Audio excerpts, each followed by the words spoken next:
Hello, and welcome back to another episode of Page to Battle Mat on D6 Damage. I'm D6. And I'm D8. And let me tell you, this episode is going to suck. That's right, we're getting right into the vampire puns, because we're talking about vampires, and we're hopefully going to give you ways by looking back at vampire lore to make them, less cheesy, less pun-intensive, less likely to teach small children how to count on daytime television. And considerably more creepy. Absolutely. Is the hope. So a D8, why don't you start us off? All right, well, I say this at the beginning of every episode, that I think I'm going to make it a thing by just saying it here now.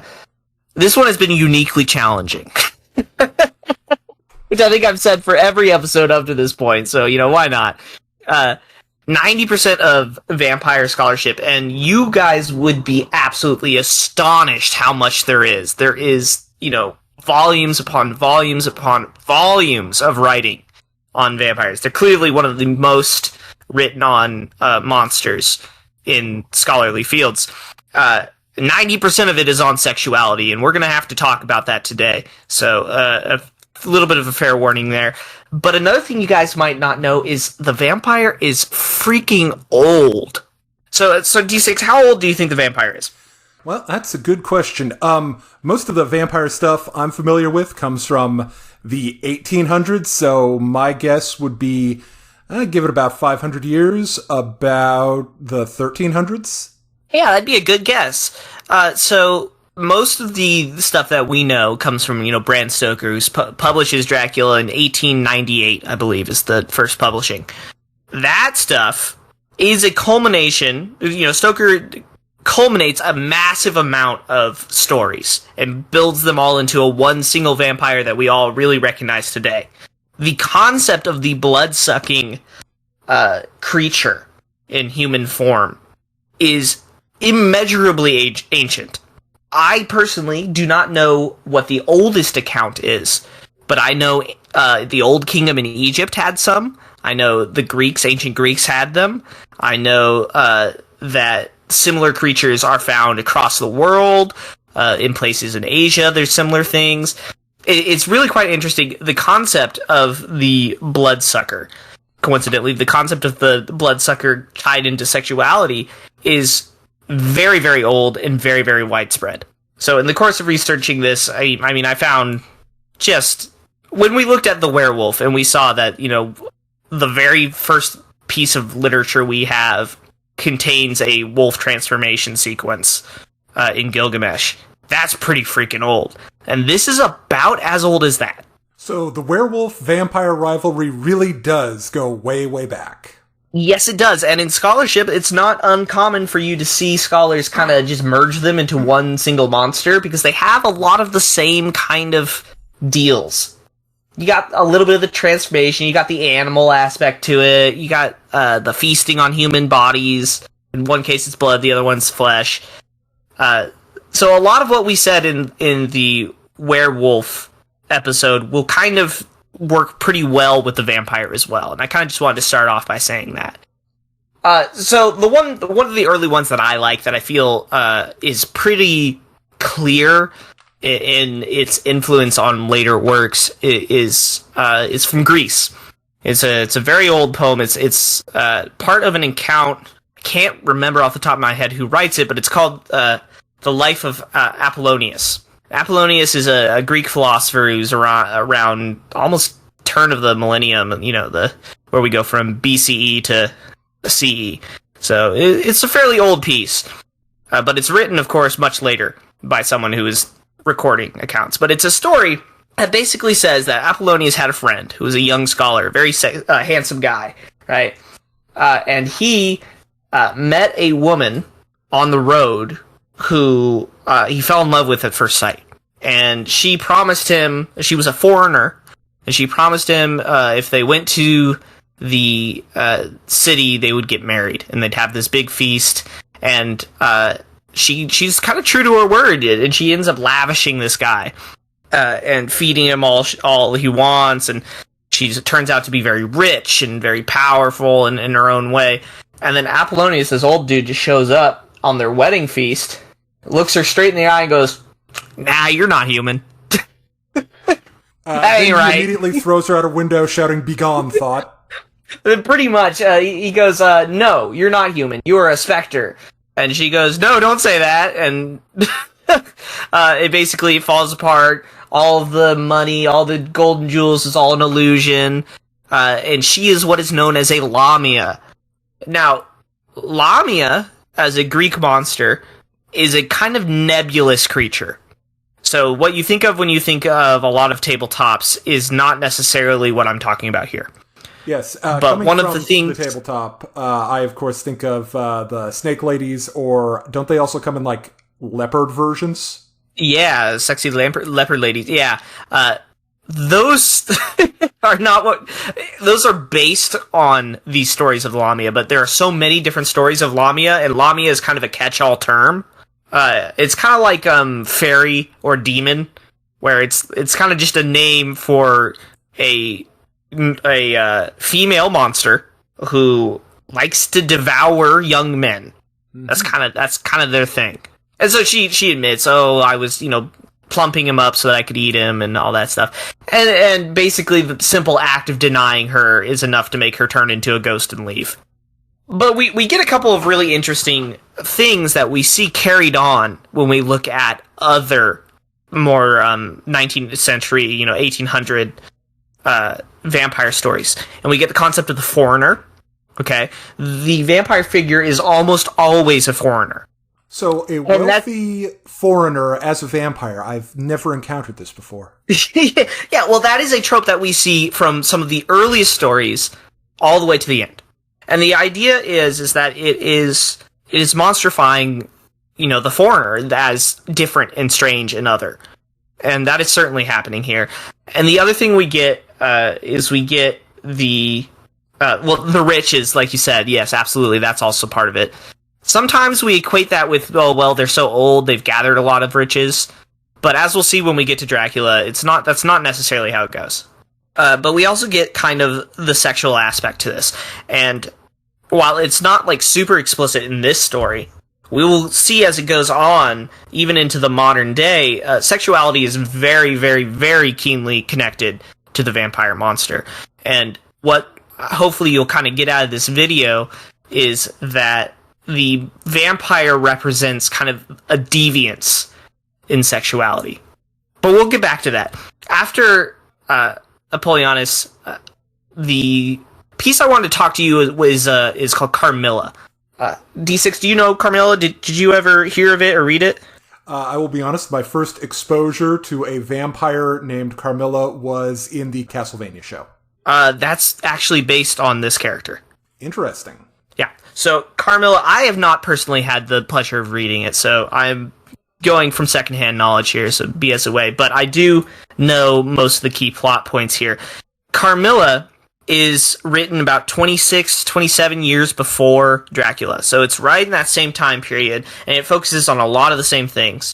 But it precedes it. And what it is we have a foreign vampire who is a woman who is preying on other young women in England. So it hits a lot of the same things. For vampires at the time, I guess. Yes, because most of these are English Victorian writers, right? So they have to set it in England. But what makes Carmilla really interesting is that she becomes kind of the archetype for the female vampire as a lesbian.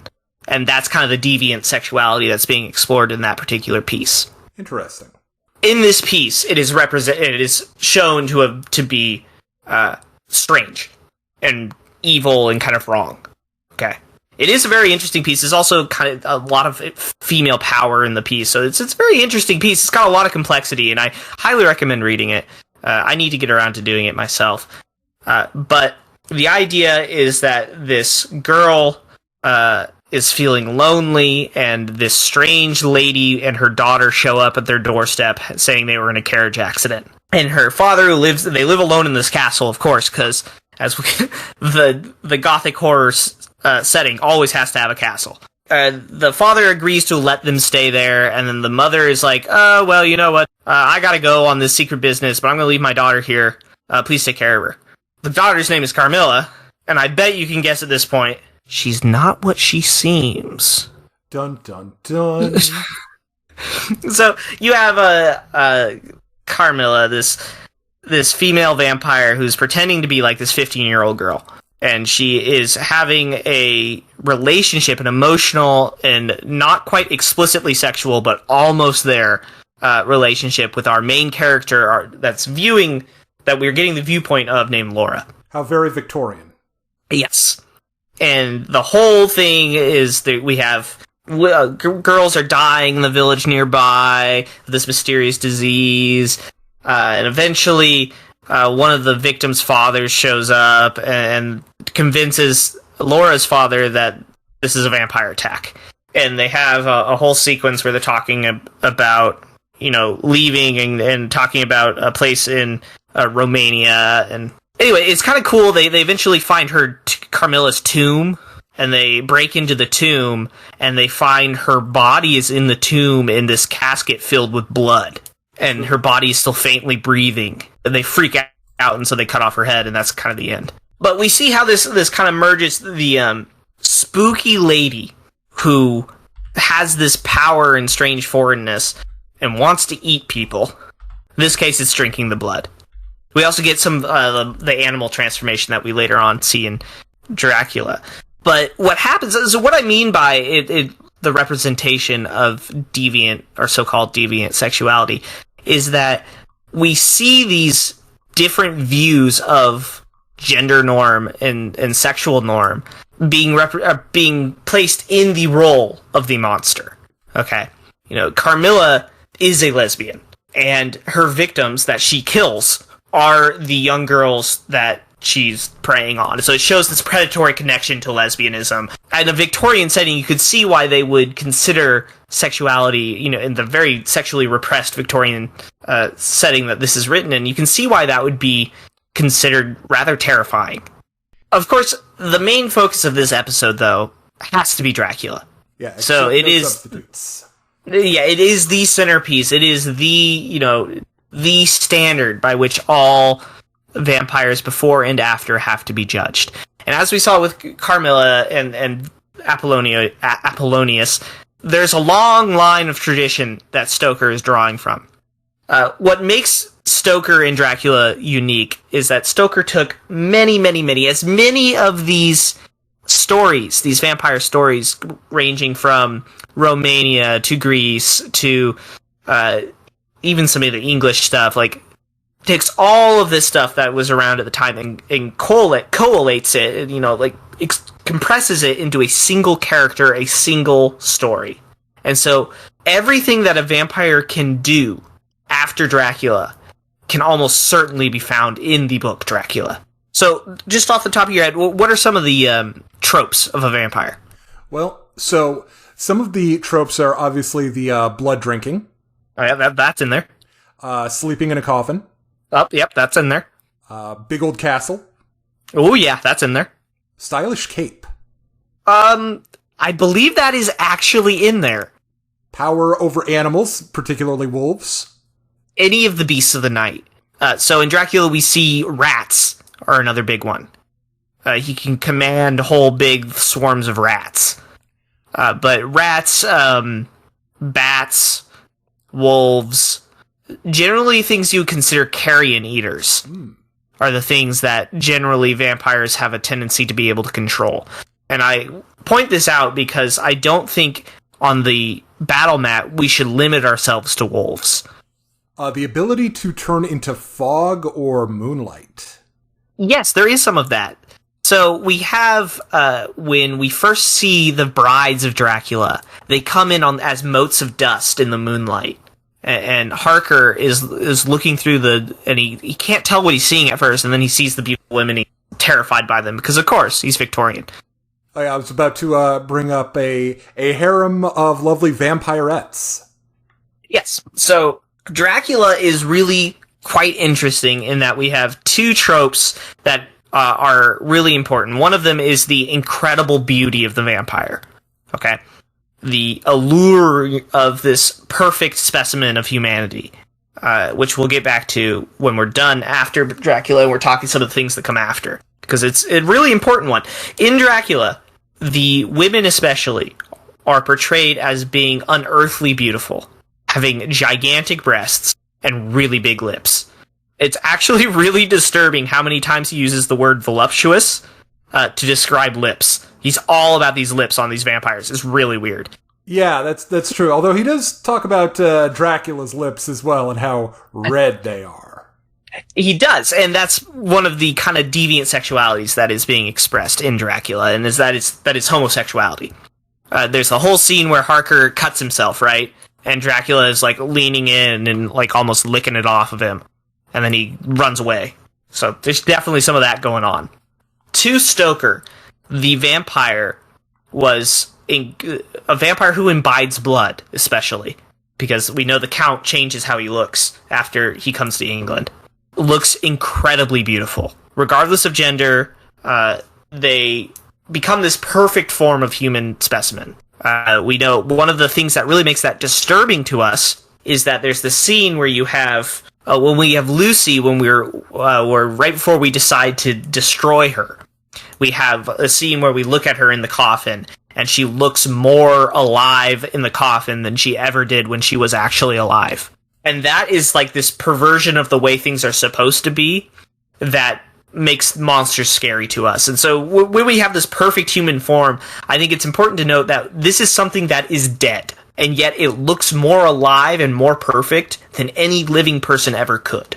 Yes, that is one of the points that does seem to be a little bit lost, especially in recent iterations of the vampire, is that vampires are in fact dead. Adding one more disturbing level to the deviancy going on there. Exactly. 100%. But that is another thing. They are dead. And that is something that we see in a lot of the earlier stuff. For example, the Apollonius, she is a specter. Okay, she is a kind of spiritual creature. She is not a physical human being. Or in Carmilla, where she's dead. Okay? It is important to note that vampires are the undead.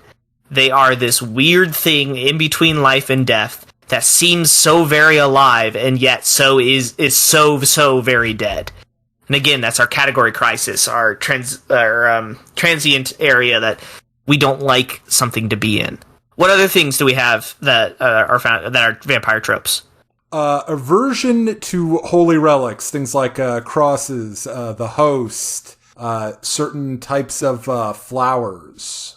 Yeah.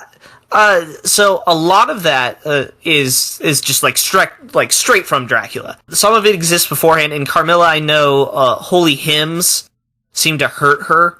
Like, she can't stand listening to them. But I don't know, having not read it completely through, I don't know all of the kind of holy objects. But some of that is, like the host especially, like the actual sacrament, the for those of you who don't know, the little crackers you get at communion, this is supposed to be symbolic of the body of the Lord, right? Or in some sects, it's like literally the body of the Lord. Yes, the holy transfiguration, where the host becomes the body of Christ. The idea is that a vampire is a damned soul, and their body cannot touch the body of the Lord. They are completely turned away from the Lord. When they are a vampire, they cannot touch things that are infused with the body or the essence of the Holy Spirit or whatever. That's the idea. So it might seem weird to use a cracker to drive off a vampire, but the idea is that it is representative of Christ's body, and that they cannot partake of that body because they are damned. The last one I can think of are silver bullets. It's really easy, so you don't have to change ammo types when you go from fighting vampires to fighting werewolves. See, and that's one that's kind of carried over between the two. Okay. Silver is very, very interesting, and I don't know if we went over it in the vampire we did, or the werewolf one. If we didn't, we really should have. Silver, there's two kind of reasonings for why silver is capable of hurting these beasts. Okay, first off, silver is associated with the moon. Okay, just like gold is associated with the sun. Does that make sense? Yes. So it's kind of a celestial metal in a way, because it is associated with the moon. It's also considered a metal that is pure. And by that I mean it resists the transformation that werewolves and vampires have to undergo. And that's one reason. Most of this is all pagan stuff, though. And the church and later writers generally include silver, but they don't include that as the reasoning. So the transformation of the moon, moon being linked to transformation, and then the metal, the silver being linked to the moon, all of that stuff, that's mostly pagan stuff. In a lot of werewolf and vampire stories, the silver bullet is specifically sanctified silver. Interesting. Or another one is it's inherited, which is a really weird one. So in some of the stories, they melt down sacred crosses and use it to make bullets, and therefore it's the sanctified silver, and that's why it harms these beasts. Some of them, it has to be inherited silver. So it can't be stolen, it can't be bought, it must be passed down to you. And somehow that seems to make a difference to the curse. Don't ask me how, because I don't know. I will say, I don't think silver bullets are actually in Dracula. Interesting. Yeah, that's I'd have to go back and look. I believe that is a werewolf thing that is wrapped into the vampire kind of myth. And so what I mean by that is that it's not just scholarship that kind of puts the two together. They are very similar in a lot of ways. And as one myth develops, the other one does as well. And so the silver bullet is primarily a werewolf thing that has kind of been carried over. And because you have the sanctified nature of the silver, it can be used against vampires. So after the last thing you didn't mention that should be mentioned is you have the transformation into an animal. Yeah, usually a bat, but sometimes something else. In Carmilla, it's a black, like, panther cat thing. In Dracula, we have both a large bat and a large black dog. Now, the black dog is a huge British, cryptid kind of thing. Yeah. So that is pretty heavily British in influence. But the concept of being able to turn into some of these creatures of the night, as well as being able to control them, I think is important, and it's something you can use. Ironically, do you remember the scene with all the rats in Dracula? I remember the scene where they go to his British house, and there are a bunch of rats there. So they break into his home in England, which is this abandoned mansion with a chapel, which is another thing that we have to mention. For whatever reason, Stoker says they have to, like, one of the things they really want to be on is previously sanctified ground. And I would have to look more into that specifically, because I hadn't thought about it in a while. But there's something about there being a chapel and a place for burials. And there's this really great scene where they break into the catacombs. And they're looking around, and there's like a bajillion rats. And what is the solution to a bajillion rats? I believe it was corgis. Yeah, it's like 6 or 7 small dogs. And there's this absolutely great scene where they release these rat dogs, these small dogs, to go after all of these these freaking rats, and it's a really great scene, and I love it. But I just wanted to bring that up because we have the transformation into the large black dog, but we also have the idea of dogs being a solution that can help defeat the evil. So it's not dogs that are specifically being targeted here. I think it's a very British thing that the large black dog is the specific transformation. Yeah, that it's this emblem of death and impending evil. Yes, that's a very British thing. So then we get to one of the iconic visuals for Dracula, more iconic even than the visuals from the book itself, the movie Dracula, starring that symbol of Allure himself, Bela Lugosi. But also it's interesting that at this point Dracula almost splits into two characters, or two kind of different versions of the vampire. This, alluring version and an absolutely hideous version. Yes, so we see the split into Count Dracula and Count Orlok, right? I believe that's his name in Nosferatu. Yes. And Count Orlok is, in many ways, the exact same and the complete opposite. There is no allure with Count Orlok. He is absolutely monstrously inhuman. And I think we see this come again and again later on in the line. We see this splitting of either vampires are creepy because they're too human, or vampires are creepy because they're just human enough to be recognized as human, but incredibly uncomfortably not human. Right in that uncanny valley. Yes, very much so. Normally we see really pronounced cheekbones and sunken cheeks and like that bald head and the really gaunt and long fingers, something that is like identifiably human but looks wrong is something that we see associated with vampires. And we do see this in some other things. I know some of the really creepy ones in things like Warhammer, like Age of Sigmar, are the ones that look like disturbingly wrong. They're not alluring in any way. And this is the split from like sexual vampire into just creepy vampire. Though we do have some where they kind of merge the two. I think it's the Helsing movie with Hugh Jackman, if I'm remembering it correctly. That where the women are really like sexy until they get angry. Yeah, and then they turn into demon bat monsters. And the demon bat monster, that is the epitome of the unhuman one.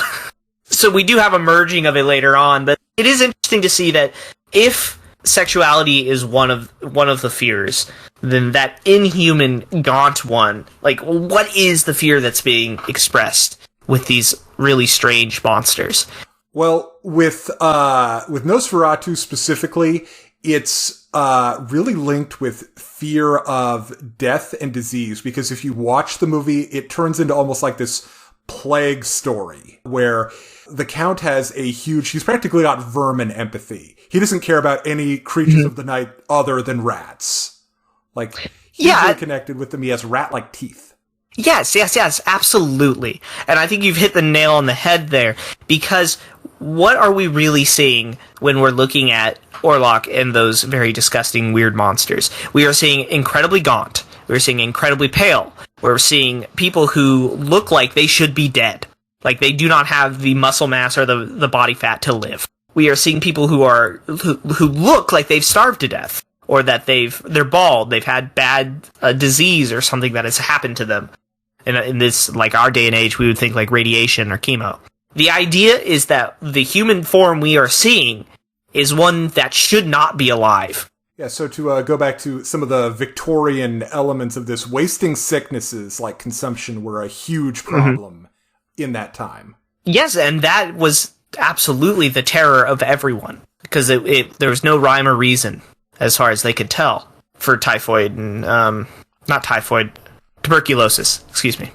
So this fear of the wasting away of, we actually do see it in Dracula a little bit. We have, Lucy, who is eating all this food and drinking all this water and stuff and just losing weight constantly. Yes, and getting multiple blood transfusions and it having no effect. And it's just gone. Like it's going into nowhere.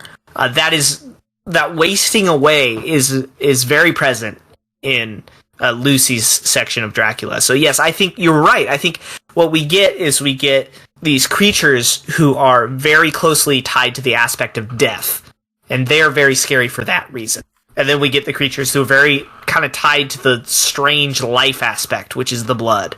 And that becomes kind of the sexy vampire, whereas we get the hideous vampires, the ones that are all about eating you and, like, draining you of your life. They're very close to the death. So after Dracula, we get into more modern versions of the vampire. Some are very common and, mockable. Those would be things like, the works of Anne Rice, which are better than things like Twilight or The Vampire Diaries. Well, one of the things you see is it's actually very interesting to look at vampires in the fact that as a monster, they don't really change over time. The focus remains on sexuality throughout the whole way.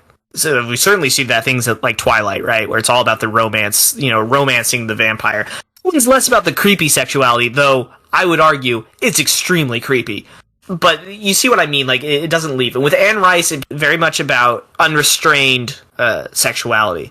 And so I think one of the things we can learn then, just as an academic kind of thing, is that clearly the boundary that vampires are supposed to police, that is very, very clearly set up in the Victorian age, never really leaves us.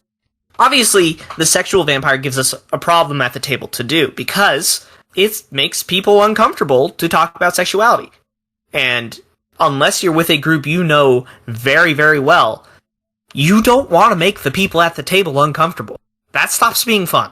While we do support with this series the idea of trying to make people a little bit more uncomfortable because of the monsters, please don't take that as a way to really mess up your group. No, keep that in mind. We're also promoting certain in-game abilities that are notorious for making players frustrated. Things like charm effects, dominate effects, and things that essentially remove player agency. Luckily for us, though, Orlok gives us a more easy-to-use vampire. It is more traditionally a monster.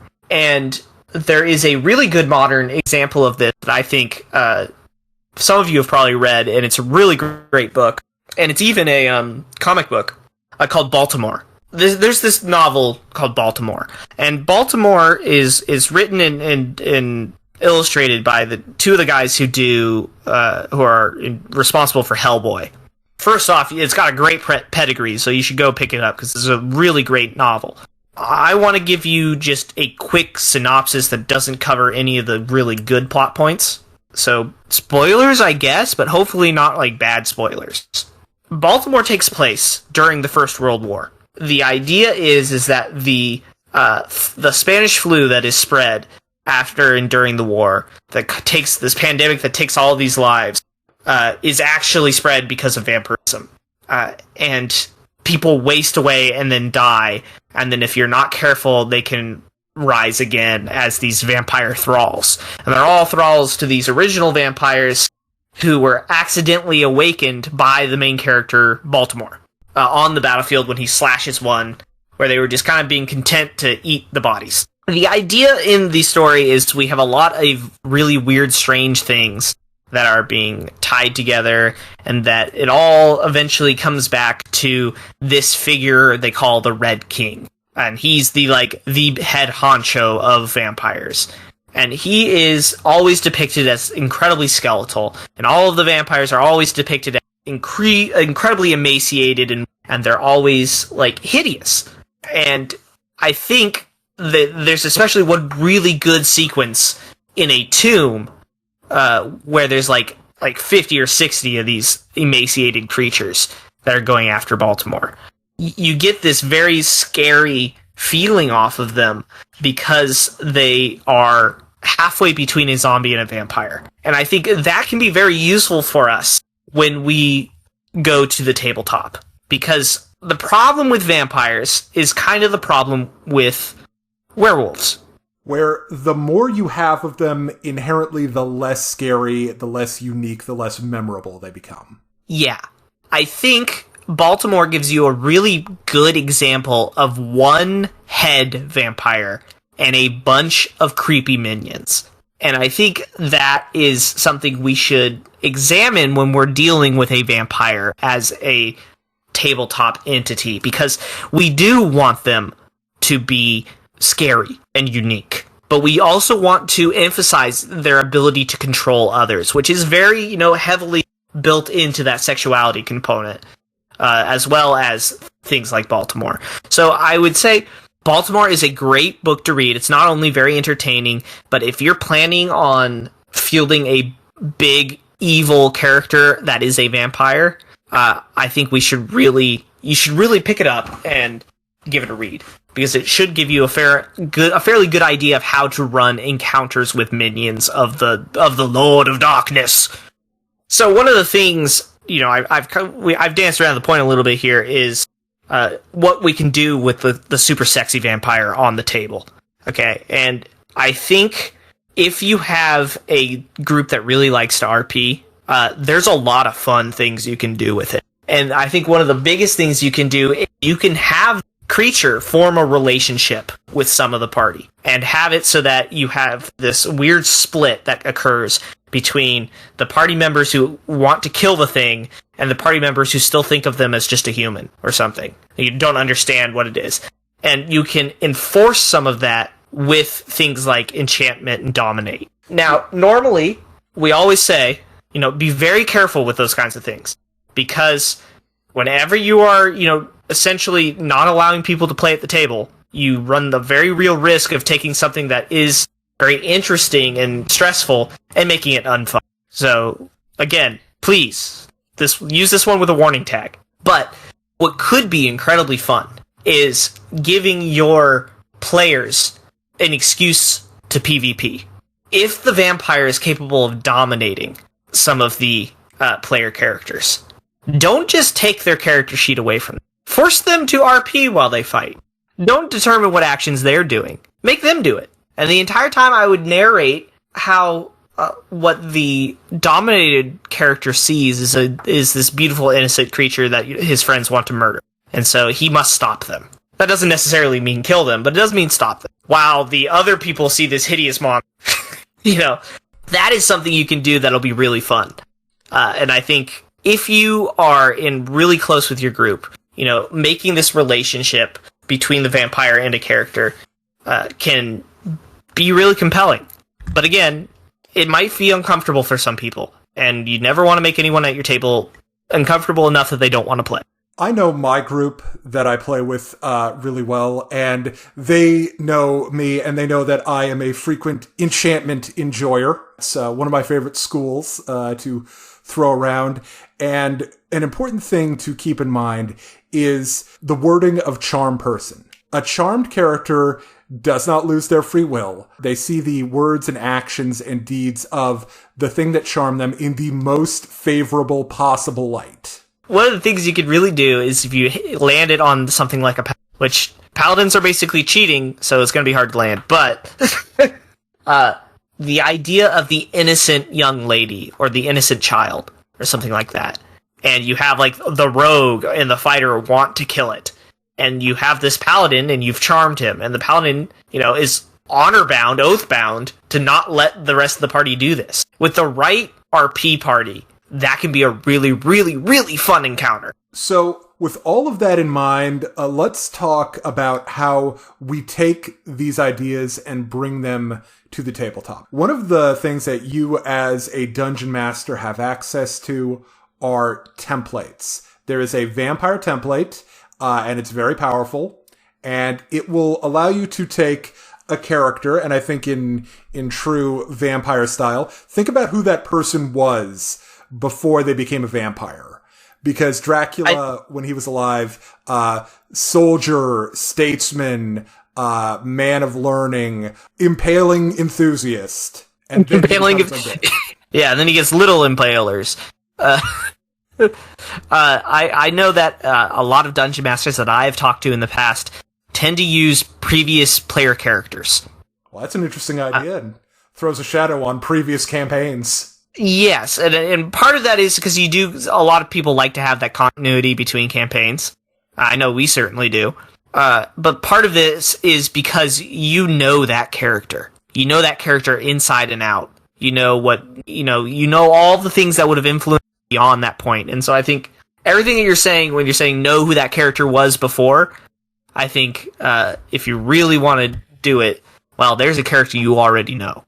Also something to think about is how exactly they become a vampire. In the story Dracula, it's highly implied that it's a deal with the devil that allows Dracula to defeat death and become this undying, Lord of Darkness in his own right. So is this boss the prelude to another boss? Are we taking on the demon behind him? I do feel obligated to mention that it is also stated in Dracula that he is not the only one. The concept of something going around giving out these deals, whether or not it is a vampire, spreading the curse, or if it is, as it is implied with Dracula, something beyond that. Another thing that has led to vampires having, I don't know, a cheesy quality to them, or the players really feeling like, the plot thins when the vampire shows up, is the feeling that we've been there, done that. And you as the Dungeon Master have access to subversions of the vampire template, like Nosferatu, if you want to really, do that. Or you also have things like the Jinxing, which are the Chinese vampires. You would know them in kind of the cartoony form where they hop around. There is a lot more to them. And if you're into something a little more new agey, or you want to work in some more cosmic weird stuff like Aboleths and Mind Flayers, you have the psychic vampires. Yeah, so all of these give you, an interesting twinge on the vampire. I would also recommend that don't make all of the things that everybody knows work against vampires actually work. Yeah, there's nothing more fun than a scene where they go, here's my crucifix, and the vampire goes, so what? I take regular communion. Yes, I'm friends with the vampire pope. Yeah, here is my rosary. Don't be afraid to change the template slightly in order to make some of those things they think will work not work. Because there's nothing better for increasing the stress of a fight than having them go in thinking they've prepared, only to find out they're wrong. Once you've established who your vampire lord is, now you want to think about the setting, and being creatures predominantly of gothic horror, that's a very rich vein for you to till. What's the world like? Where is your vampire story going to take place? So when we have gothic horror, we have a couple of different kind of key things to the setting, and there's some things that Dracula does that go a little bit beyond gothic horror, but are really important, I think, to the vampire. One of the things is we have the countryside and the spooky castle. Okay, the idea of this old merging with the new is very important to the idea of the vampire. So for about a third of Dracula, we're dealing with his castle in Transylvania. And it's spooky and it's scary because it's so far away from modernity, fog and beasts, and they have to take carriages and, all that cool stuff. It also touches on the foreign aspect of it, because one thing that we see in a lot of modern, tabletop vampire stuff, you are going into a foreign land. Like when Harker goes to Transylvania, he doesn't speak the language. He sees all these exotic people, and he's really a fish out of water. There's this great scene at the beginning where the villagers are desperately trying to convince Harker not to go, and he has no idea what they're saying, which is really, really, really good. So we have that, the foreign aspect, absolutely. We have the ancient castle, or sometimes that's, we have the tomb in Carmilla. It could be a different kind of ancient structure, but normally you have something that's very old that's tied to the situation. One of the things that I think is underappreciated in Dracula is the idea of the old entering London. You have this ancient monster that's lived in this castle in the middle of freaking nowhere forever and has preyed upon the people there. And now he's in the biggest metropolitan area in Europe.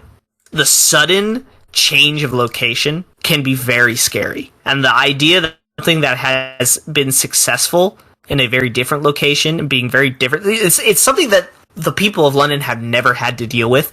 Suddenly being there in London is very scary. Yeah. So, I challenge you, instead of chasing the vampire to the vampire's home, have the vampire chase you home and see how that changes things. Yes, you've just escaped from Barovia, you're back in Waterdeep, and you see the carriage show up with a box labeled Strahd on it. That's another thing I think we should mention real quick. The more vampires exist in the world, and the more they're known, the more people know about vampires on a regular basis, kind of less scary they are. That's true. If you really want to get the scariness, low fantasy, low magic settings will give you that more than, high magic, high fantasy settings will. Yeah. The thing about Strahd is that he's not just a vampire, he's Strahd. And that makes him on this level that's completely different. There is no vampire like Strahd, right? And I think you gotta kind of limit the amount of vampires that are in the world, because the more you limit them, the more scary they are when they show up. So another thing that you should ask yourself is, what is the impact that this vampire has on the world? Like, the players should get a sense of there's a vampire around before they ever see it. And there are a number of ways you can do that, like animals acting strangely. If you want to take some good inspiration from Dracula, lunatics at the insane asylum are talking about, the Dark Master has finally come to them and shown them the way. Spooky ghost ships. Yeah, reports in the newspaper of plagues spreading across the country, to take a leaf from Nosferatu. Yeah, so that's a really big one, actually, because we have that in Carmilla with the young girls who are dying of this unknown sickness. And we have it in Dracula with the children who are disappearing and showing back up bitten by the bloofer woman. Yeah. So what Lucy gets up to after she's dead. Yes. And then in Baltimore, we have the plague, right? The flu that's going around that, is the precursor to a vampire infestation. There are things like this that can be hinted at long before you begin even setting up a vampire as the main bad, or as a main bad guy, right? The idea that the setting has been swept through by a plague, or is currently being visited by a plague, or has a history of plagues. Yeah, is something you can work with. So I think that leads us to the next major beat that you're going to want to hit, the first encounter with the vampire. And I think a lot of what we discussed with werewolves is also applicable in this case. Yeah, I'd say so. I'd say the vampire is going to win this first encounter. Or at the very least, he's going to get away. The idea is very similar to with the werewolf, where you don't want the first encounter to make the players feel like they are going to beat the living crap out of this character. You want to make them feel like this character is an incredible threat that they're going to have to prepare and grow in order to face. There are a couple of ways to do this. One of them is to do the big bad evil speech. Now fight my minions while I go away. I generally don't like that one. I think it's better to be cleaning up the messes that are being caused by the vampire. So I think to look at Dracula and look at Lucy. Dealing with Lucy is half the book. Before the characters even know that Dracula's in, who he is or what's going on here, it's all about trying to deal with the mess that is Lucy and then the bloofer woman. In the case of Lucy, they don't win that one. Yeah, exactly. But so if we're following Dracula as our example, our first encounter, Harker loses, pretty bad. He comes out of it insane, but he does come out of it alive, which is what we want the PCs to do. Because we don't want to kill him immediately.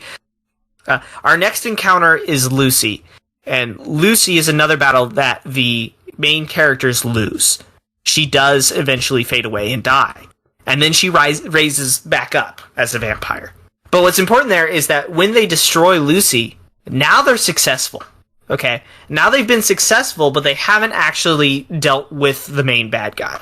And I think this is something you should really think about if you're going to field vampires. You want them to learn how to deal with the problem, but you don't want them to learn it by dealing with the bad guy. You want to have them learn it by cleaning up after him, as they are constantly chasing him. I think Dracula is essentially a book about one big chase. They're always a step behind him. Now, once your heroes do eventually find the vampire, chase him to his hiding place, his lair, you get to have some real fun in designing this place that the vampire inhabits. And you really get to say a lot about them via where they've chosen to stash their coffin. Yeah, and I think this is a point where we can really ham it up. We can really make it as gothic horror as we can here, and it doesn't come off as silly and stupid so much as it comes out as spooky. Yeah, so this is where you're going to want to think about your vampire lord and what they're all about. So to go with the idea that it's a previous PC, if your vampire was a paladin, in the cruelest of ironies, maybe he's got his vampire knights hanging around his cool vampire paladin castle. Yeah, that's definitely not Legacy of Kain at all. I think one of the really spooky things that happens in Dracula that I personally really love is that Dracula's castle was in the center of a huge, old ancient battlefield, right? It's littered with these treasure troves of dead soldiers who have fought here over the centuries. And as Harker comes in for the first time, they're seeing like the ghost lights of the dead, and then Dracula like scurries off to collect all the gold from their graves. It's not just that he's in an ancient castle. He's in an ancient castle in the middle of the oldest gigantic graveyard battleground that you could possibly find. Like, that's freaking spooky. Yeah, and depending on the other kinds of vampires that you're working with, that can affect the kind of minions that you have. Like, if you're doing, like, a psychic vampire, maybe you've got, like, an insane asylum, and there are things like, intellect devourers scurrying around, or, insane inmates who are talking about, the blue flame, the far plane, all that stuff. Yeah, that would be good. That would be really good. Or some of those spooky hounds that are in the like corner dimension. Oh yeah, the Hounds of Tindalos. Yeah, things that are not easily seen, but so that the mad people can be seen like they actually are mad, but they're not totally mad. Or, to go back to Dracula again, going through his castle, eventually encountering things like the brides, and, how when Van Helsing goes in there, he's got to contend with, like, this weird perfume fog that kind of hangs around them that can steal your will to actually, like, kill them. Yes, because Victorian women who are sexy and actively sexy and come on to men are wrong. And then, of course, you could also just be kind of Castlevania with it and, just have flying Gorgon heads. If you're doing too good. Yeah, I mean, like, you can go all the way, but one of the things we recommend is it doesn't have to be a castle. It doesn't have to be an old church, though I'd highly recommend it. What you want is something that was once something great, and is now something unimaginably creepy. So, hospitals are a good choice. Something that is meant to be for the health of the people, which has now been converted into this incredibly dark, sinister place. The real importance here is to go with the kind of fall from grace situation that most vampires have, and to echo that in their lair. Really great game that I'm sure we'll talk about when it gets to inspirations. Amnesia: The Dark Descent. And how you go from the palatial castle-like upper levels and into, the horrors of what's actually going on there. Yeah, so that transition from something good into something evil is very important. And that's very tied to the way that the vampires are tied to where they died or where they grew up. And so I think you should make use of that. Make it spooky, in not only in that it is spooky, but in what it could have been or what it once was. So we're going to end with inspiration and some of our favorite vampire media and the things that we liked. So to go back to the guys who helped create the Baltimore comic, if you've seen any of the animated Hellboy movies, which are very cool in their own right, there's one called Hellboy Blood and Iron, where Hellboy crosses paths with a character inspired by, I believe, a real person called Elizabeth Bathory, who is sort of like a Dracula-esque noblewoman who has a lot of, like, horrible stories. She probably wasn't very popular. Just throwing that out. Was she the one who bathed in virgin blood? Yeah, she was the one who bathed in the blood of her lady maids. She thought it would make her younger. Yeah. They give that, eternal unlife.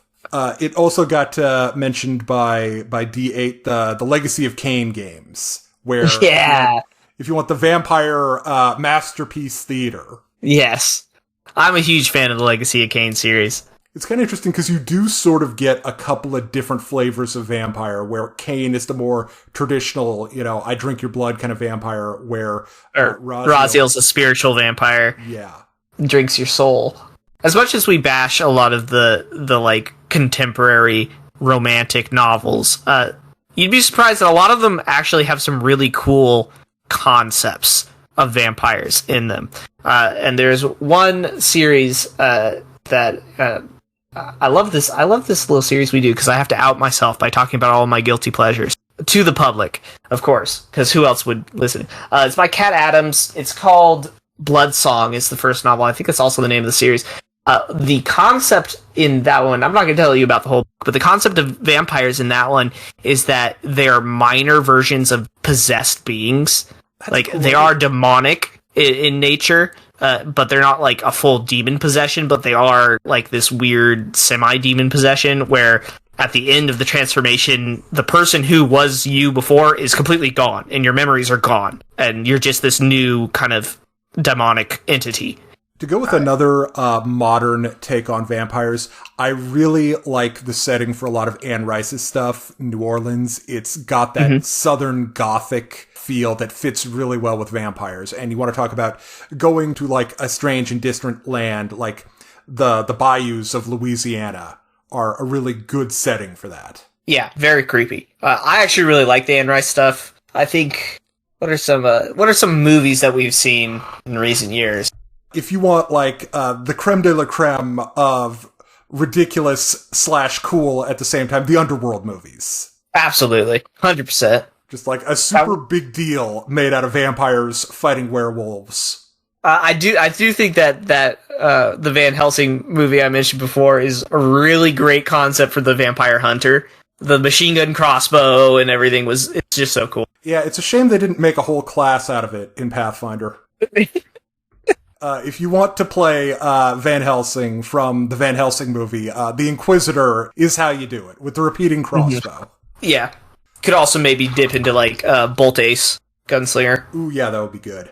If you want more of the super hideous versions of vampires, H.P. Lovecraft has a couple of short stories. One is called The Shunned House, where there's a vampire in that, which takes the form of, like, this gas, which sucks the life out of everyone in the house. Then there's one called The Hound, where some grave-robbing noblemen dig up, like, some... It's like a cross between a vampire, a ghoul, and a werewolf. And it's this dog-man thing that just eviscerates whoever it wants to. We mentioned Amnesia, which is not strictly a vampire, but... if you wanted to go, it's kind of a merging of vampire and more traditional Lovecraftian stuff. Yeah, where it's not quite clear what the Baron actually is, but he's definitely very, very, very foreign. Yes, very much so. I'm a huge fan of the original father of vampires in Vampire the Masquerade, Kane, who's kind of like Vampire Cthulhu in a way, where he's either dead or asleep throughout the course of Vampire the Masquerade, but when he gets up, it will be an apocalyptic event. Everyone will die, including most of the other vampires, and his direct line minions are super cool. They're called the Antediluvians, and they, like, were around before God flooded the world. Also, Darkest Dungeon. Now, there's the whole Blood Court thing, which I haven't actually played, but I'm sure is great for vampires. But really just the manor setting, the manor area with all of the skeleton creatures and stuff, is just, like, really good. Yeah, skeletons wearing the stuff that they died in just adds a whole nother level of spooky. I recently started watching the anime Demon Slayer, which really should just be Vampire Slayer because they are much more like vampires and they are like what you would consider demons. If you take one thing away from that, remembering that the things that you're killing were human at one point, I think is the lesson I would take from Demon Slayer. Yeah. If you are like me and like to give GW money for no reason and you're doing the Warhammer Plus, there is a episode of Hammer and Bolter that has to do with one of the Age of Sigmar Inquisitor guys and his friend, and they go into the sewers, okay? And they deal with the very, very Warhammer vampires, which are these very ugly things, clearly twisted and malformed from being what they are. But they're like coming out of the sewer grates and like out of the darkness and stuff. And I thought that scene in particular was freaking cool. Yeah, that reminds me, in your vampire lair, especially if you have a lot of characters that don't have dark vision, there's a really great sequence in a book that both me and D8 enjoy, the Garrett P.I., where the main character, Garrett, goes to a vampire lair and it's like pitch black in this almost hive-like place. Also, for your lair, don't forget verticality and like jump scare stuff like grates and things for monsters to jump out of or reach out of. Yes, to have them come they down the damn walls. Yes. That will be something that will extremely terrify your players. And again, our point here, our goal with this thing is we want your players to feel uncomfortable while they're fighting their monsters, so that by the time when they have been victorious, they feel like they've really been through something. Oh, and last one I'm going to mention is Warhammer does have a pseudo version of the attractive vampires, the Dark Eldar, which are more like the psychic vampires where they actually feed off of the pain and suffering around them. Thank you very much for watching Page to Battle Mat. Hopefully this vampire-centric episode has given you new ideas on how to necromantically breathe new life into a monster which has been dead in more ways than one. And hopefully it'll allow you to raise the blood level of your players. Get the heart really pumping. And on that glorious pun, I'm D6. And I'm D8. Thank you very much for watching. If you'd like more great Pathfinder 1E content, join the D6 Damage Discord. The link is in the description.